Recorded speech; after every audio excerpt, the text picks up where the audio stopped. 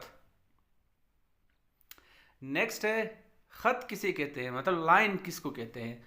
ऐसी सीधी लकीर जिसके दोनों अतराफ तीर का निशान बना हुआ हो खत कहलाती है।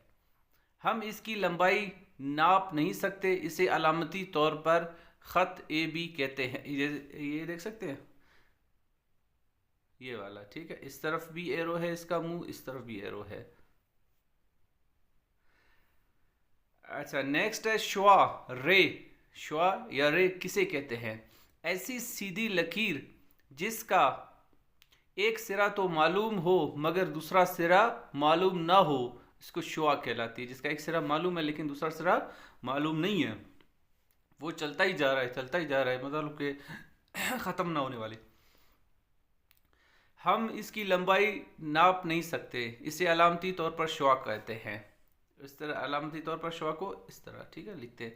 अब देखो यहाँ पर तो इसका एक पॉइंट है, फिक्स पॉइंट है, लेकिन यहाँ आगे ये बढ़ रहा होता है, इसका कोई फिक्स पॉइंट नहीं है, इसलिए इसको माप नहीं सकते। अमूदी खत, ऐसा खत जो ऊपर से नीचे खींचा जाए या नीचे से ऊपर। अच्छा भाई, ये अमूदी और उफ़की का ना, मैं सीरियसली में बताऊँ ना, इनमें ना मैं जब पढ़ रहा था ना, सीरियसली में बहुत कंफ्यूज था। अमूदी को उफ़की समझता था और उफ़की को अमूदी समझता था। तो इसमें आप लोग ना थोड़ा सा इसको ज़हन नशीन कर लें कि अमूदी ख़त और उफ़की ख़त क्या है। ये वाला भाई ऊपर से नीचे या नीचे से ऊपर, ठीक है। ये क्या हुआ, अमूदी हुआ, और उफ़की इस तरह, लेफ्ट टू राइट या राइट टू लेफ्ट, ठीक है। इसको हम कहते हैं उफ की। और अमूदी ऊपर से नीचे या नीचे से ऊपर। नेक्स्ट है एंगल या जाविया। दो हम सिरा मुखालिफ शुआएं मिलकर जाविया बनाती हैं, या दो हम सिरा गैर मुतवाज़ी खतूत से जाविया बनता है। जाविया में मौजूद दोनों गैर मुतवाज़ा खतूत जाविया के बाजू कहलाते हैं, और जहां दोनों बाजू मिलें वो नुक्ता जाविया का रास कहलाता है। वो जाविया का क्या कहलाता है, रास कहलाता है। अच्छा, जाविया या एंगल की अकसाम। पहला है कायमा जाविया, हादा जाविया, मनफरजा जाविया। पहला जो है वो है कायमा जाविया, ऐसा जाविया जिसकी मिकदार 90 डिग्री 90 के एंगल हो कायमा जाविया कहलाता है। बना दी गई शक्ल कायमा जाविया की ये की है, जैसे ये वाला, ठीक है। ये देखो, इनके बीच में जो एंगल बन रहा है ये वाला, ये 90 का एंगल बना रहे हैं, ठीक है। तो ये कौन सा है, कायमा जाविया। दूसरा है हादा जाविया, ऐसा जाविया जिसकी मिकदार 90 से कम हो, हादा जाविया कहलाता है। सामने दी गई शक्ल में आप देख सकते हैं, अभी देखेंगे ये वाला जो 90 से कम हो, मतलब कि 76 हो गया या 45 भी हो सकता है, ठीक है, उसको हादा जाविया कहते हैं। नेक्स्ट है मुनफरजा जाविया, ऐसा जाविया जिसकी मिकदार 90 से ज़्यादा हो, मुनफरजा जाविया कहलाता है। अच्छा, ये देखो यहाँ पर, अब देखो 120 का जाविया बना हुआ है। अगर 90 का हो, फिर 90 से कम हो और 90 से ज़्यादा हो, तो वो उसको हम बोलते हैं मुनफरजा जाविया। अच्छा, कुछ और अशकाल हैं। चौकोर, चार कोनों वाली सादा बंद शक्ल चौकोर कहलाती है, या क्वाड्रिलेटरल, ठीक है।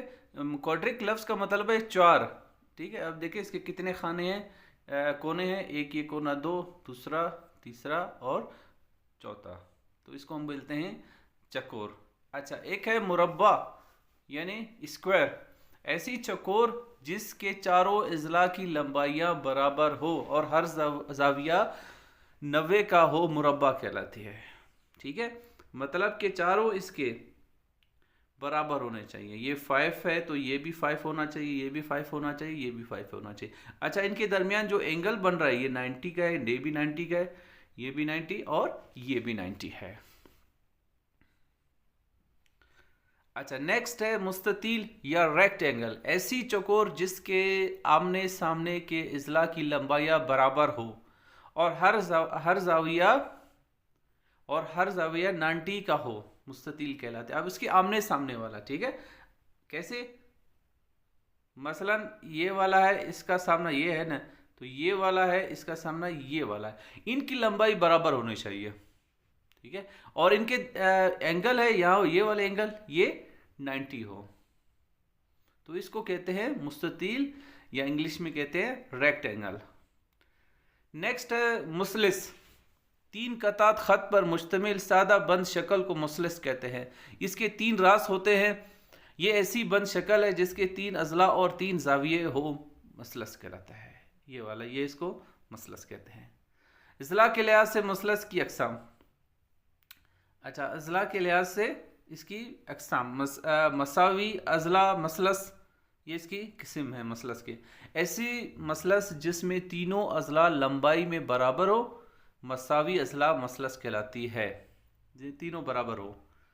अच्छा, दूसरा इसका जो टाइप है वो है मसावी अल साकीन मसलस। ऐसी मसलस में दो अजला लंबाई में बराबर हों, जिनको अल साकीन कहते हैं। जी, ये था आज का वीडियो। इसमें बेसिक चीज़ें थे ज्योमेट्री के बारे में। तो ये ज्योमेट्री जब आप पढ़ोगे तो आपको ये चीज़ें आना चाहिए, तब आपको ज्योमेट्री समझ में आएगा। तो ये था आज का वीडियो। इंशाल्लाह फिर आप लोगों से मुलाकात होगी ईद के बाद, लेकिन काइंडली अपना जो तैयारी है वो ईद में ना छोड़ें। ईद मनाएं, बिल्कुल मनाएं, लेकिन तैयारी भी साथ ज़रूरी है। तो इंशाल्लाह मुलाकात होगी आप लोगों से ईद के बाद। अपना ढेर सारा ख्याल रखिएगा, ईद को एंजॉय करें, और आपके इर्द गिर्द जो लोग हैं उनका भी बहुत ख्याल रखिएगा। अल्लाह हाफिज़।